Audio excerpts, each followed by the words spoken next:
But I do want to know what experience, some of these lawyers have because, we're nosy here. We just want to know what happened. Like the whole Sarah Palin thing, like I want to know what happened here. I want to know if it's like, is it similar? Was this like a slam dunk case? Like, I want to know about this Sarah Palin and New York Times Company one. So I did a little bit of digging and it might have been a little excessive, but I think it's pretty interesting. Okay. I think it's pretty interesting. We're going to look at it. Plaintiff Sarah Palin, by her undersigned attorneys for her complaint against defendant, the New York Times Company, alleges as follow. Let's just go into like the background story real quick. If you guys don't know who Sarah Palin is, Mrs. Palin she's like Alaska, right? Alaska governor. She's still Alaska governor? I have no idea what the fuck she's doing. All I remember from Sarah Palin was she was, McCain's vice presidential running mate. Okay, that's all I remember from her in Alaska. That's about it. You ever seen Wedding Crashers? You guys remember like the mom in Wedding Crashers? The one that was like kind of crazy? I always thought she kind of looked like Sarah Palin, or they kind of look like each other, sort of. A, the allegedly libelous statements. On June 14, 2017, defendant the New York Times Company published the editorial entitled America's Lethal Politics in response to the shooting that the morning of the Representative Stephen Scalise, don't know how to pronounce that, and several other Republican members of Congress who had been holding a practice session in suburban Virginia for a charity baseball game. The editorial identified the attack as part of a sickening familiar pattern that was emerging of members of Congress being targeted by people committing mass, can I say this on YouTube? Mass, what's another word for this word? You guys know what I'm talking. I don't know. YouTube's really weird. There are some words that they don't like. Like if you say ABUSE a lot, they flag your videos and they really don't like that. The editorial's thesis was that this political violence emerged from the readily available guns and ammunitions in the United States and from deranged people whose derangement had found its way to feelings politic by virtue of the increasingly violent rhetoric used in American politic discourse. The pattern identified by the editorial identified only one prior data point. The January 8, 2011 incident in which Jared Lee Loughner opened fire in Tucson, right? Is that how you pronounce it? Tucson, Arizona supermarket parking lot during the Congress on Your Corner event hosted by Representative Gabby Giffords, killing 6 people, including U.S. District Judge John Roll and a 9-year-old girl, and grievously wounded the congressman. In comparing the two shootings, editorial in language that was added by the defendant Bennett to an earlier draft stated there was a clear and direct link between Loughner's shooting and the political incitement arising from the graphic distribution in March 2010 by the Political Action Committee, PAC, associated with the plaintiff Sarah Palin, who previously served as the governor of Alaska and as a 2008 Republican candidate for the vice president. Specifically, plaintiff alleges that she was libeled for the following 2 paragraphs. So this is the paragraph that was in the New York Times, and that's what she's suing for.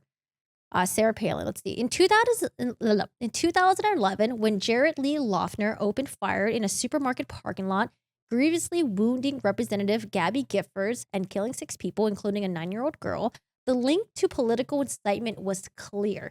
Before the shooting, Sarah Palin's Political Action Committee circulated a map of targeted electoral districts that put Ms. Giffords and 9 other Democrats under stylized crosshairs. So I found this, I think this is the map that they're referring to. I think it's this one right here. So here's a map right there, and these, I guess, are the stylized crosshair. I guess this was like a map that was on Sarah Palin's like website or something like that. Back to the article. Conservatives and right-wing media were quick on Wednesday to demand forceful condemnation of hate speech and crimes by anti-Trump liberals. They're right. Though there's no signs of incitement as direct as the Giffords attack, liberals should, of course, hold themselves to the same standard of decency that they asked for that right. Back to the document. These paragraphs, the challenge statements, were the 5th and 6th paragraphs of the 12-page editorial. It was published online on New York Times website at approximately 9:45 p.m. I didn't even know they published articles that late. I don't know why. I always thought they published articles like in the morning. And appeared as the first of the 3 editorials on June 15, 2017. Neither Palin or Sarah Pack nor the map targeted congressional districts were referenced elsewhere in the editorial or in the headline. Palin alleges that the 2 paragraphs contain 2 defamatory statements. The first paragraph, Palin argues, asserts that her PAC circulation of the so-called crosshair map was clear incitement of Loughner's shooting of Representative Giffords and others. C.E. blah, blah, blah, blah, blah. The second paragraph, Palin argues, asserts that her circulation of the crosshair map serves a direct incitement of the attack, or in other words, the map caused Loeffner to act. Palin contends that both of these paragraphs contain unsupported or unsupportable factual errors concerning the purported causation role of Palin's packed crosshair map. Although the crosshair maps was widely blamed for inciting Loeffner's violence against Giffords in the day following that shooting, it was subsequently determined that Loeffner suffered from mental illness and no link between Loeffner's attack and the crosshair maps was ever established. I don't know what this is, the X11.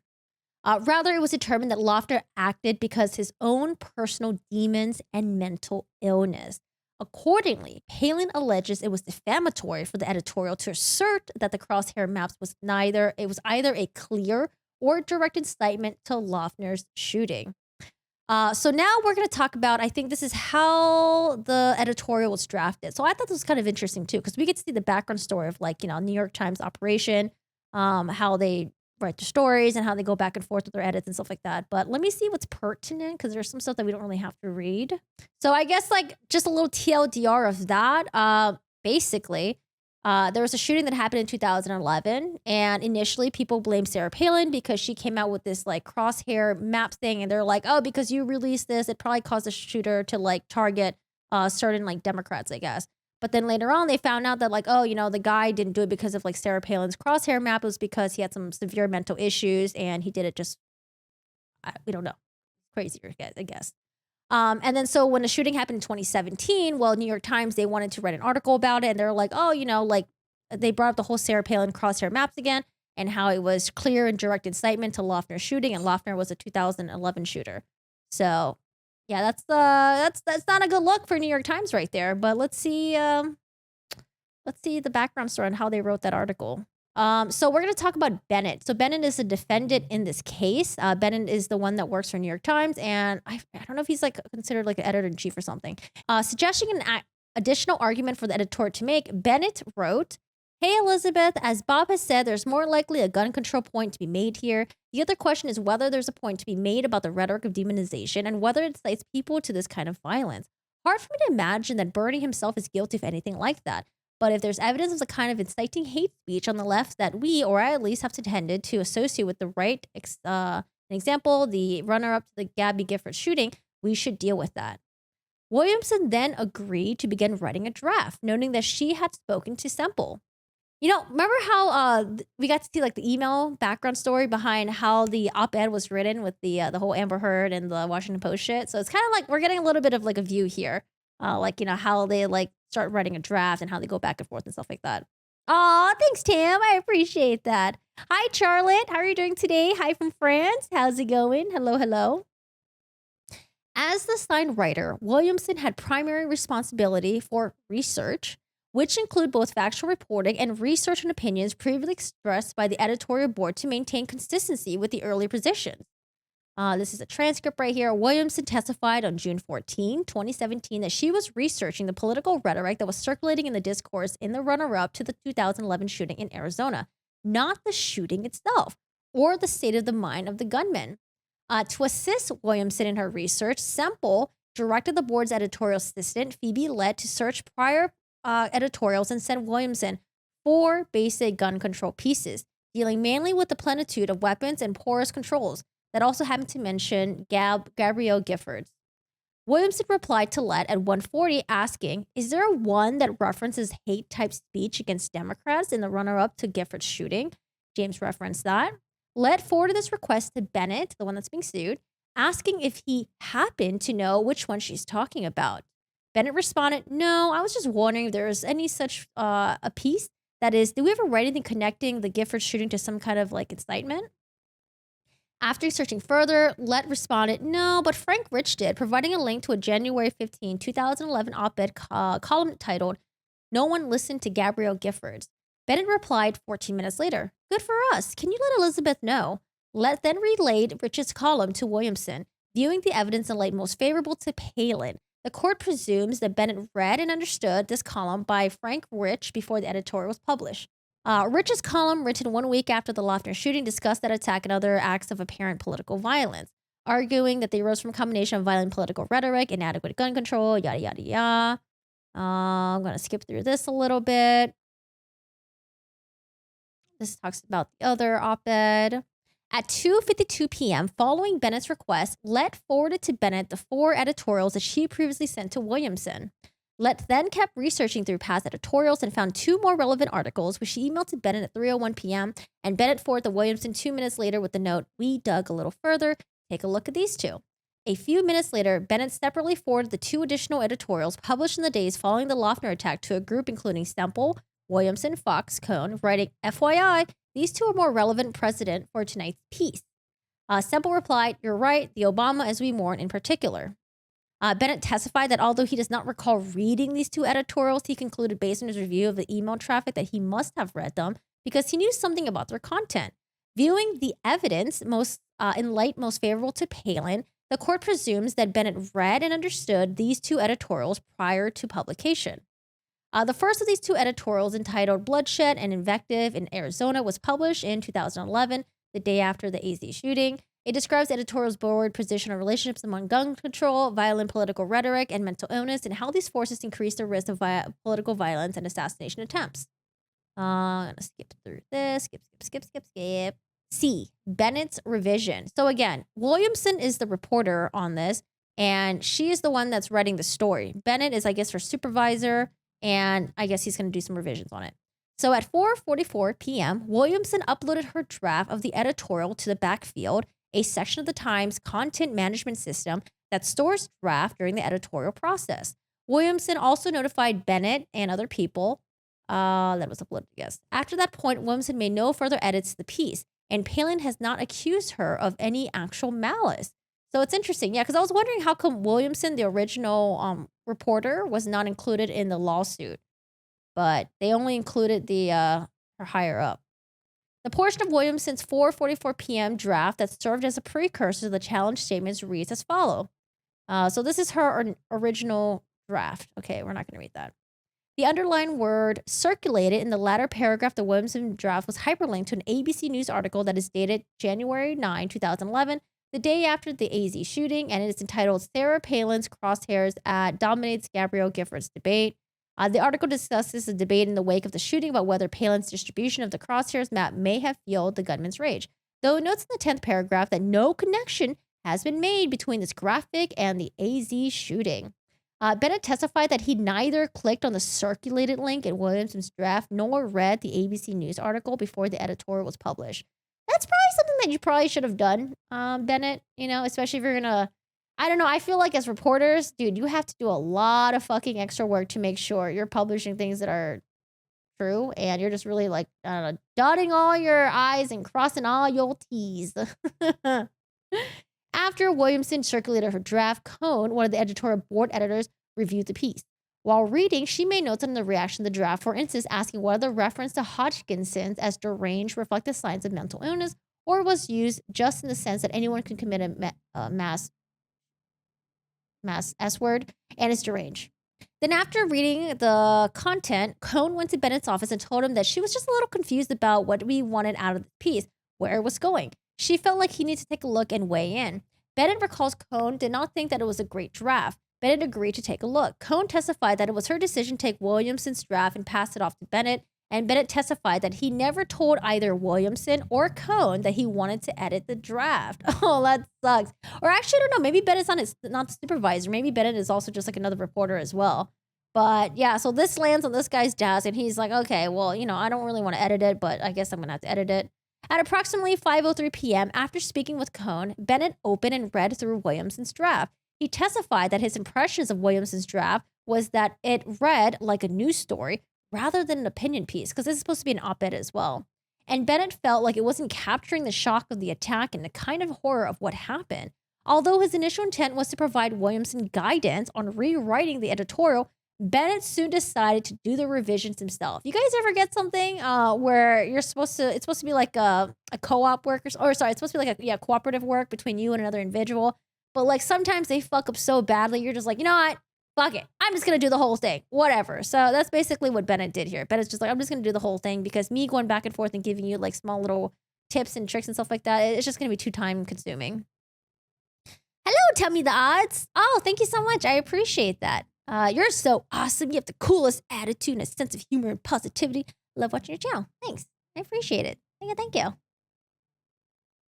I initially started drafting a note to Elizabeth at the top of the editorial, trying to provide some instruction on how I thought the piece should be rewritten. At that point, I realized how late in the day it was getting, and I was concerned about getting the piece done in time. So I couldn't tell you exactly what time this was. Then I began just editing the piece myself. With respect to the time pressure, Bennett testified that the deadline to submit the editorials for print publication the following day was approximately 8 o'clock p.m.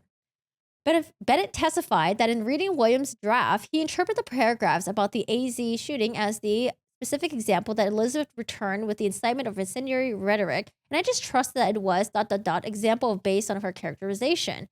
Bennett further testified that he thought the relationship between Williamson had posited between the Crosshairs map and Loeffner's made sense because he suspected that when politicians get shot, it has something to do with politics, and that an atmosphere of highly charged political rhetoric makes sense, terrifying events more likely. There are words and phrases in the language about which Palin complains that appeared in Williams' original draft, such as a sickening familiar pattern is emerging, and Sarah Palin's political action committee circulated a map of targeted electoral districts that put Ms. Giffords and 19 other Democrats under stylized crosshairs. But Bennett added the key language that Palin argues conveys the allegedly defamatory meaning, the assertion that Palin's actions clearly and directly caused Loeffner to commit mass S-word. A red line of the editorial comparing Bennett's revision to Williamson's first draft. Okay, so this guy is the one that's being sued, and he's basically the guy that's just fixing this person's work. Kind of sucks for this person. Aw, Jane, thank you so much. I appreciate the 20. Wait, there should be a pop-up soon. Hello, pop-up? There you go. I don't know why it's so delayed. We see the original draft. We see the edits right there. I'm going to skip through that. But I just thought this whole like behind the scene thing was just very interesting of like how this person got to write the article and what happened. Bennett testified that as he worked on the editorial, he did not know whether or not Loeffner has seen the crosshair maps, nor did he research that question. As Bennett explained, I was functioning as an editor, not the reporter in the piece. Okay, so he was the editor. So I wouldn't normally do the reporting in a situation like this, particularly when we are on a tight deadline, but also ...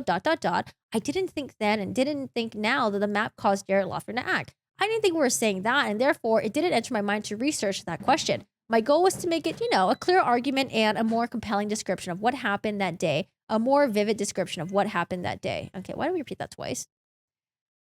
Further editing. Bennett saved his draft in the backfield. He then emailed Williamson alerting her that he had finished revising her draft. This is the email that he wrote. I really reworked this one. I hope you can see what I was trying to do. Please take a look. Thank you for the hard work today, and I'm sorry to do such a heavy edit. Bennett testified that his request to please take a look was indicating to Williamson that she should review the piece for the fact-checking. As Bennett explained at trial, this is why we send playbacks to writers, because they are the ones who reported the story.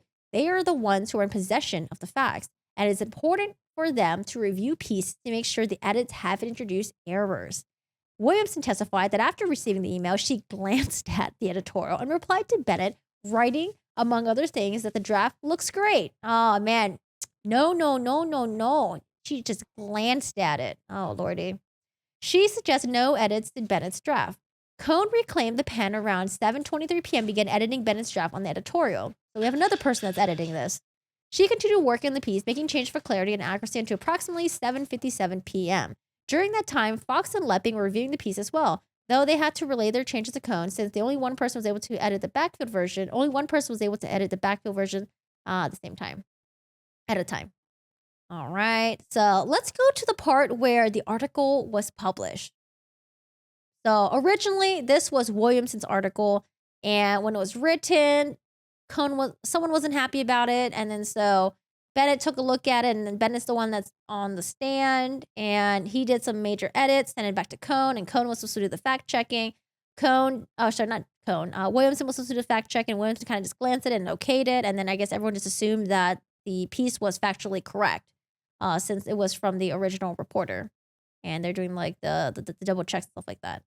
Oh yeah, Australia is awesome. I want to go visit sometimes. Looks really cool. While fact-checking the editorial, Leppin clicked through the circulated hyperlink to the ABC News article and scanned it for the facts that she was looking for the moment, meaning specific details such as the times, the dates, that it was Palin's PAC that had circulated the map, the numbers of congressional district identified. One correction Leppin made around 7:34 was to edit words indicating the relative timing of the Crosshairs map publication.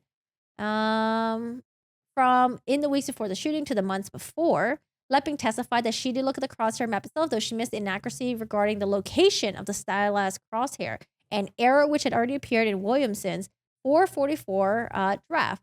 So I guess later on they find out that the crosshair didn't even line up with where the shooting happened. Yikes. All right, publication. The Times published America's Lethal Politics on its website at approximately 9:45 p.m. on June 14, 2017. The Times Twitter accounts posted 2 tweets promoting the editorial on the evening of June 14, 2017. America's Lethal Politics was the lead article on the editorial page on June 15, 2017 print edition of the New York Times. The editorial was featured on the Times website homepage through June 15, 2017, although no longer appeared on the homepage as of 3 o'clock p.m. June 15, 2017. F. Correction. At 10:35, less than an hour after the editorial was published online, Bennett received an email from Ross Douthat, I don't know how to pronounce that either, a conservative columnist for the Times opinion section who covers national politics, among other topics. Douthat's email was a response to the email from Bennett complaining Douthat's latest column. In the email, Douthat criticized the factual basis for the challenge statements. And they write, I feel I would be remiss if I didn't express my bafflement at the editorial that we just ran on today's shooting and political violence. There was not, and continues to be so far as I can tell, no evidence that Jared Loughner was incited by Sarah Palin or anyone else, given his extreme mental illness and lack of tangible connection to that crosshair map, the Tea Party, or the other right-wing cause. Whereas the shooter today, as our editorial concedes, seemed to have a clear partisan anti-Trump purpose. That doesn't mean that liberals or the resistance were in any kind of responsible for this horror. I don't buy those kind of arguments at all in either case. But our editorial seems to essentially reverse the fact pattern as I understand it, making it sound like Loughner had a clear connection to partisan rhetoric, when to the best of my knowledge, he had none. I don't understand that claim at all, and I don't understand why we're making it. Bennett responded at 11. Thanks, I'll take a look into this tomorrow, but my understanding was that the Giffords case, there was a gun site superimposed over her district. So far in the case, we don't know any direct threat against any of the congressmen on the field. That's not to say that it's okay, that any of it is okay, obviously, and that the violence is either in the case caused by the political rhetoric, but the incitement in this case seems so far to be less specific. Bennett testified that when he read Douthat's email that he took away from it was reading the editorial to say that Loughner was incited by Sarah Palin or somebody else, and that it is not the message we intended to send. In addition to replying to Douthat by email, I don't know how to pronounce that. You pronounce that? Bennett testified that he checked Twitter because this obviously rang a big alarm for me. And yes, I saw other media people at the point tweeting that we had gotten it wrong, making similar points to Douthat. Shortly after, Bennett sent a text message to Williamson, are you up? The right is coming after us over the Giffords comparison. Do we have it right? Williamson, however, so Bennett, the guy being sued, is now texting the original reporter, was like, yo, like, what's up with this? Williamson, however, had gone to sleep and did not respond until the morning. Bennett testified that he spent time reading the criticism of the editorial that was appearing online and tried to sleep but was unable to get much rest because he was so upset and confused. At 5:08, June 7:15, Bennett emailed Williamson and Leping with the subject line, Giffords. Hey guys, we're taking a lot of criticism for saying that the attack on the Giffords was in any way connected to the incitement. The claim is that we were fully investigated and debunked in the months after the attack, and the shooter was found to have acted only because of his personal demons. I don't know what the truth is here, but we may have relied too heavily on our early editorials from other earlier coverage of the attack. If so, I'm very sorry for my own failure on this yesterday. In any case, I'd like to get to the bottom of this as quickly as possible this morning and correct the piece if needed. Can you two please put your heads together in the first thing this morning? Please skip the morning meeting if necessary. So their email, Bennett's email, seems to be pretty decent. Like when Bennett wrote an email making the heavy revisions, they were like, oh yeah, I'm so sorry I have to make heavy revisions. And here they are now. They're also saying like, oh, I'm very sorry. Although like I'm sure he's totally blaming Williamson right now for not doing the fact checking. And it's their article too. Later that morning, Williamson and Bennett spoke by phone. Williamson described Bennett's demeanor on the call as reflecting that he was clearly crestfallen that this has happened. This is the text exchange between Williamson and Bennett. Williamson, hey, I'm sorry, James. I should have read those paragraphs more closely and asked more questions. That's on me. We'll get a correction drafted soon. Bennett, no worries. I feel lousy about this one. I just moved too fast. I'm sorry. Bennett, now what I need from you and Eileen Stunis is a rock solid version of what we should say. that an investigation showed no link to incitement or no direct link or no clear link. I don't want to soften if you don't need to. If there's no link, we should say so. On it, we'll do the right thing.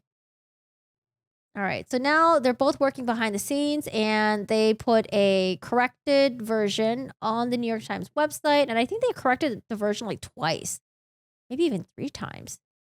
So on June 15, this is what they wrote. An earlier version of this editorial incorrectly stated that a link existed between political incitement and the 2011 shooting of Representative Gabby Giffords. In fact, no such link was established. So they corrected it like shortly afterwards. But yeah, I mean, with this trial right here, it seems that the issue that Sarah Palin's team had was they were not able to show that there was malice behind it. So that's why it didn't count as defamation. So they have to show that, Bennett, New York Times, they did it out of malice in order to damage our reputation. But once they get all the email chain, the text messages, they saw that like they corrected it when they found out that they were wrong. But yeah. So this is the huge case that one of Amber Heard's lawyers tried. Wait, which one again? Is it this one or this one? This one, axelrod. But I don't know. Does it have anything to do with because I think with Amber Heard's trial, it's way more complicated. Way more complicated, Like, yes, it's like she's claiming that she had like a First Amendment right, it's a defamation lawsuit. But behind all that, it's like the story behind the marriage of the two. We don't know what went behind what went on behind closed doors, except when all the fucking evidence came out, and it's about like abuse and all that stuff. So I don't know. Their case is way more messier, than this, in my opinion. But yeah, I thought that was really interesting. I thought it was a really interesting read because I didn't know anything about this. I just remember hearing about Sarah Palin like long time ago, and what did she run with McCain again? Sarah Palin McCain. Oh, isn't it 2008? Oh my god. Yeah, I definitely did not pay attention to the news back then. So again, this is the judge that was presiding over the Palin versus New York Times case. Judge Rakoff, it would chill protected speech to hold New York Times liable for careless, quickly corrected editorial. The central issue in the case was whether the Times acted with actual malice and whether it issued an editorial erroneously suggesting the actions of Palin's political committee using stylist crosshairs over the district of several members of Congress in online materials was responsible for the political incitement of Jared Loughner. Judge Rakoff found that the author, James Bennett, did not act with actual malice because, among other things, he was so quick to direct that matter to be corrected the morning after the editorial was published. Bennett instructed colleagues to get to the bottom of the actual factual question as quickly as possible and corrected the piece if needed. Later that morning, in a text message, Bennett reiterated that he needed a rock-solid version of the correction, which he did not want to soften if we don't need to. If there's no link, we should say so. The court concludes that the directives are irreconcilable with the suggestion that Bennett purposely or recklessly published false information. Had he known or suspected information was false before publication, he would have been defensive, avoiding issuing a correction to the editorial, or tried to minimize the correction's confession of error.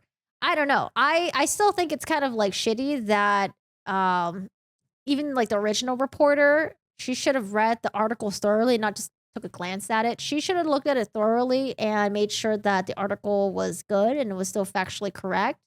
And then maybe Bennett should have looked at to make sure like her facts were aligned as well. But I get it that it's not my responsibility. It's the responsibility of the original reporter. I'm just the editor. But I don't know. I feel like it'll probably be a good idea to make sure that the facts are correct, right? Especially when you're making a claim like that.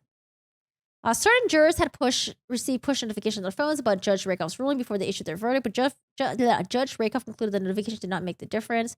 The jurors insisted to the court's law. Okay, I don't think I want to read all this, but yeah, this is just the judge's opinion, and this just kind of like reiterates that. Okay.